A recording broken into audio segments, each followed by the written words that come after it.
ನೋಡ್ತಾ ಇದ್ದೀರಾ ಜನಸೇವಾ ಕನ್ನಡ ಟಿವಿ ನ್ಯೂಸ್. ಇಂದಿನ ಮುಖ್ಯಾಂಶಗಳಿಗೆ ಸ್ವಾಗತ. ಬರದ ನಡುವೆಯೂ ತಮಿಳುನಾಡಿಗೆ 2.5 ಟಿಎಂಸಿ ನೀರು ಹರಿಸಲು ಆದೇಶ.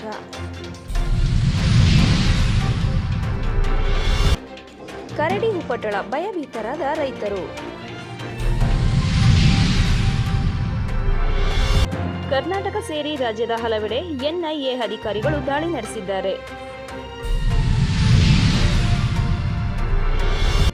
ಕೊಡಗು ಜಿಲ್ಲೆ ಕನ್ನಡ ಸಾಹಿತ್ಯ ಪರಿಷತ್ ವತಿಯಿಂದ ಕುಶಾಲನಗರ ಸರ್ಕಾರಿ ಪ್ರಥಮ ದರ್ಜೆ ಕಾಲೇಜಿನಲ್ಲಿ ಮಂಗಳವಾರ ಏರ್ಪಡಿಸಲಾಗಿದ್ದ ಕೊಡಗಿನ ಗೌರಮ್ಮ ದತ್ತಿ ಪ್ರಶಸ್ತಿ ಪ್ರದಾನ ಸಮಾರಂಭ ಜರುಗಿತು.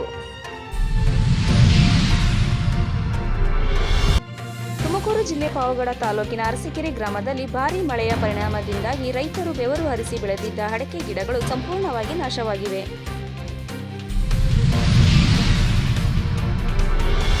ಪ್ರಜ್ವಲ್ ವಾಪಸ್ ಬರಬೇಕಾಗಿರುವ ಅವಶ್ಯಕತೆ ಇರುವುದು ಕುಮಾರಸ್ವಾಮಿರವರಿಗೆ ಮಾತ್ರ.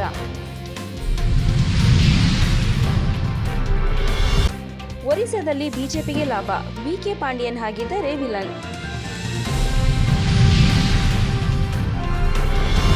ಶ್ರೀರಂಗಪಟ್ಟಣದಲ್ಲಿ ಗೂಳಿ ತಿವಿದು ವ್ಯಕ್ತಿ ಸಾವು.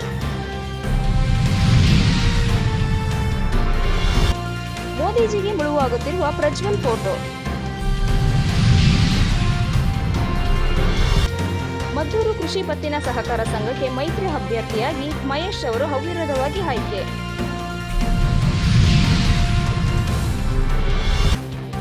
ರಾಜ್ಯ ಸರ್ಕಾರ ಜಾರಿಗೊಳಿಸಿರುವ 5 ಗ್ಯಾರಂಟಿ ಯೋಜನೆಗಳು ಸ್ಥಗಿತಗೊಳ್ಳುವುದಿಲ್ಲ ಎಂದು ರಾಜ್ಯದ ಮುಖ್ಯಮಂತ್ರಿಗಳಾದ ಸಿದ್ದರಾಮಯ್ಯರವರು ತಿಳಿಸಿದರು.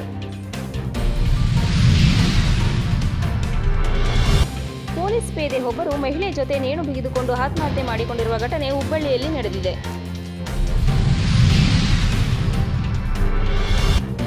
ಕುಶಾಲನಗರ ತಾಲೂಕು ಚಿಕ್ಕಹಾಳುವಾರು ಗ್ರಾಮದಲ್ಲಿ ಶ್ರೀ ವಿಜಯಕುಮಾರ್ ಅವರ ವಾಸದ ಮನೆ ದಿನಾಂಕ 21/5/2024 ಸುರಿದ ಮಳೆಗೆ ಮನೆಯ ತಡೆಗೋಡೆ ಕುಸಿದು ಬಿದ್ದಿದೆ.